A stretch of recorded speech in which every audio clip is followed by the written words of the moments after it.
સૌને જય શ્રી કૃષ્ણ, જય શ્રી રાધે, જય શ્રીમન નારાયણ। હું આચાર્ય રાકેશ શર્મા આપ સૌના મંગળની કામના કરું છું। આશા રાખું છું કે તમે બધા સ્વસ્થ હશો, આનંદમાં હશો। ઠાકુરજી પાસે મારી એ જ પ્રાર્થના છે। સજ્જનો, આજેનો વિડિયો, આજેનો કાર્યક્રમ ખૂબ જ ખાસ છે। તે તમામ દર્શકો માટે, તમામ લોકો માટે જેઓની મીન રાશિ છે।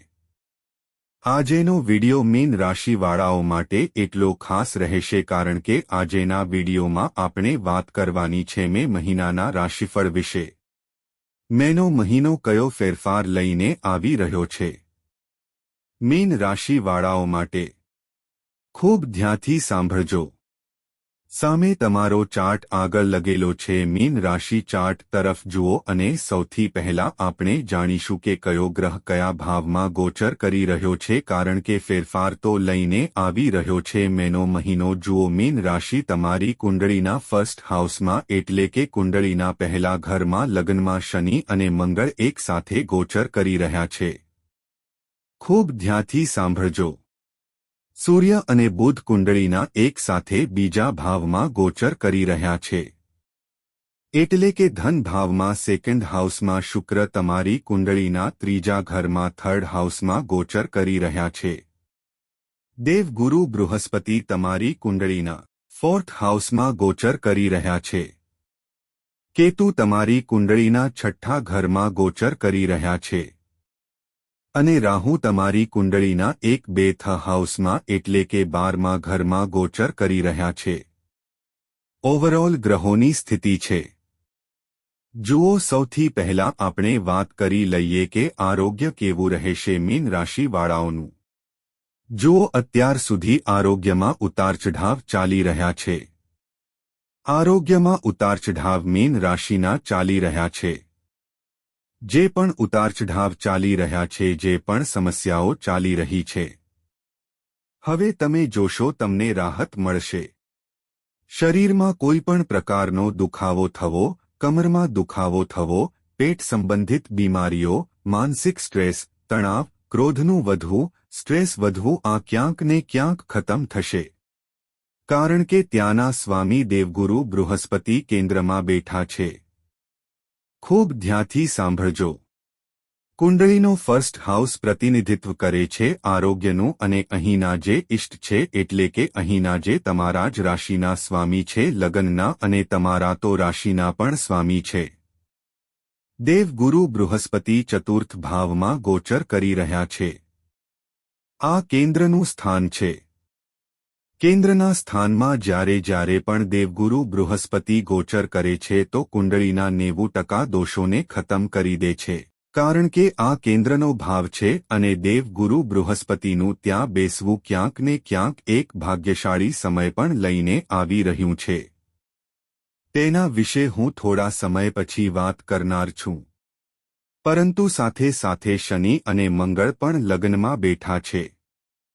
ધ્યાન રાખજો, ક્રોધથી બચવું છે, નેગેટિવ વિચારોથી બચવું છે।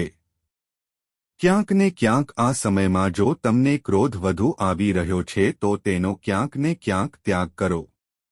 જ્યારે પણ ક્રોધ આવે ત્યારે તે સમયે કોઈ નિર્ણય લેવો નથી। તે સમયે થોડા સમય માટે શાંત બેસી જવું છે। એ જ ક્રોધથી બચવાનો એકમાત્ર રસ્તો છે। વિશેષ રૂપે કોઈ પણ જો તમે કામ તમારું કરી રહ્યા છો તો તે સમયે આળસનો ત્યાગ કરો।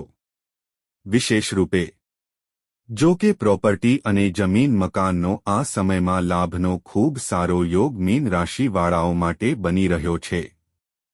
સૂર્ય અને બુધ એક સાથે ધન ભાવમાં બેઠા છે અને સૂર્ય તો ઉચ્ચના થઈને બેઠા છે તો ધન પ્રાપ્તિના ખૂબ સારા શુભ અવસર મળશે। ક્યાંક ને ક્યાંક રાજ્યથી માન સન્માન પણ મળવાનું પૂર્ણ યોગ બની રહ્યું છે।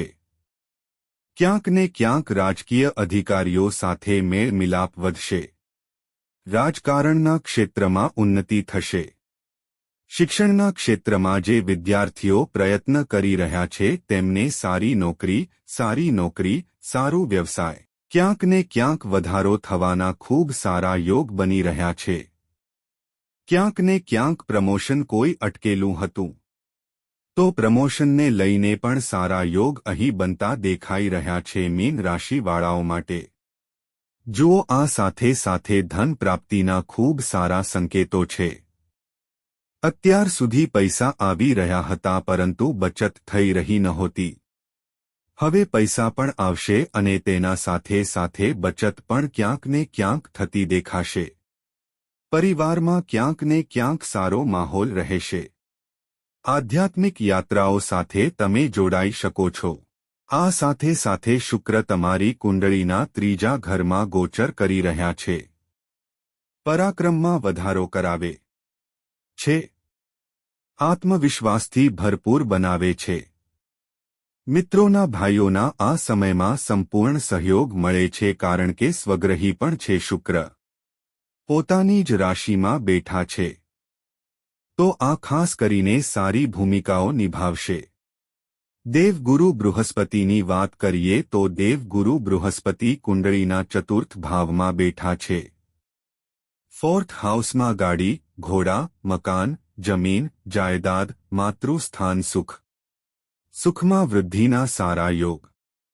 ગાડી, ઘોડા, મકાન, જમીન, જાયદાદનો લાભ અને સાથે સાથે માતાનું આરોગ્ય જો ખરાબ ચાલી રહ્યું હતું અથવા તમારું આરોગ્ય ખરાબ ચાલી રહ્યું હતું તો તેમાં જુઓશો સુધારો આવશે અને સારા અવસર ક્યાંક ને ક્યાંક મળશે। પ્રોપર્ટી અને મકાન પણ બનાવવાના સારા યોગ બની રહ્યા છે। જો કોઈ કામ અટકેલું હતું પ્રોપર્ટી સાથે સંબંધિત, મકાન સાથે સંબંધિત તો તમે જોશો કોઈને કોઈ સારો અવસર તમારા હાથ લાગશે। કેતુ તમારી કુંડળીના છઠ્ઠા ઘરમાં ગોચર કરી રહ્યા છે। આ સમયમાં ખાસ કરીને કોર્ટ કેસ વગેરે ચાલી રહ્યો હતો તો તેમાં એક નવો રસ્તો તમને મળશે। શત્રુ પરાજિત થશે। રોગ, રીપુ ઋણમાંથી મુક્તિ મળશે। અને ખાસ કરીને ધ્યાન રાખો જો પૈસાનું લેવડદેવડ છે ઋણ તો ખાસ કરીને લેવડદેવડના વિષયોમાં સાવધાની રાખવાનો પ્રયાસ કરો। આ સાથે સાથે ખાસ કરીને દેવગુરુ બૃહસ્પતિની સપ્તમ દૃષ્ટિ દશમ ભાવમાં પણ પડી રહી છે। પોતાના જ ઘરમાં પડી રહી છે તો ખાસ કરીને વેપારમાં વૃદ્ધિના સારા યોગ, નોકરીમાં પ્રમોશનના યોગ અને એક સારી નોકરી મેળવવાના સારા શુભ અવસર ક્યાંક ને ક્યાંક બનાવે છે। રાહુ કુંડળીના 1-2 હાઉસમાં ગોચર કરી રહ્યા છે।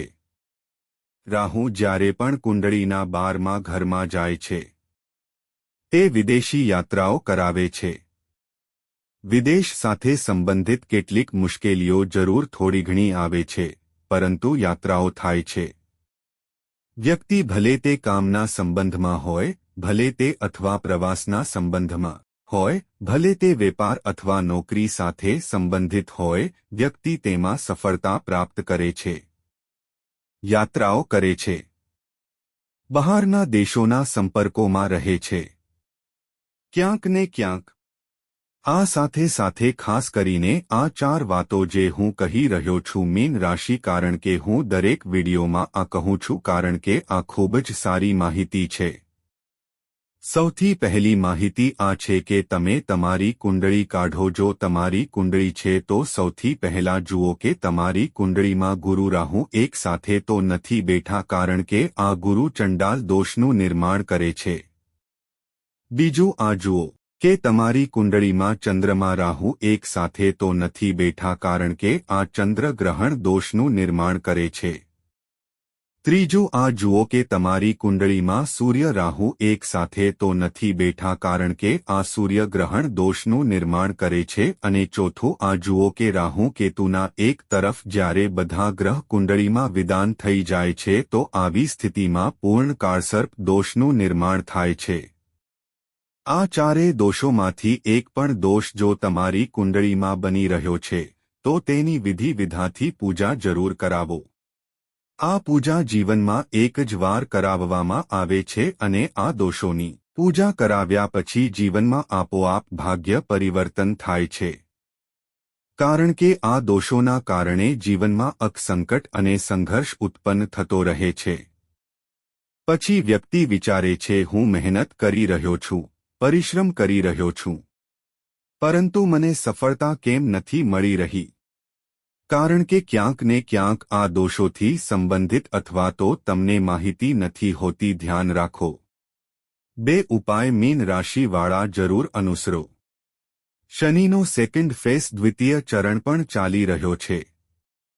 તો પ્રતિદિન ભગવાન શિવને જળ અર્પિત કરો. આ તો તમારા માટે ખૂબ જ ઉત્તમ મહા ઉપાય છે. તેમનો રુદ્ર અભિષેક કરો મહાદેવનો. અને બીજું તમારા રાશિના સ્વામી દેવ ગુરુ બૃહસ્પતિ બને છે. તો ખાસ કરીને ગુરુવારના દિવસે ભગવાન નારાયણની પૂજા કરો.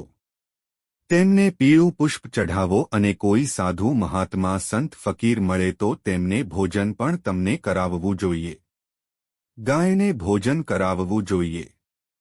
આશા રાખું છું મારી વાત તમને સમજમાં આવી હશે. ત્યાં સુધી માટે જોડાયેલા રહો મિત્રો. મળું છું નેક્સ્ટ વિડીયોમાં. જય શ્રી કૃષ્ણ.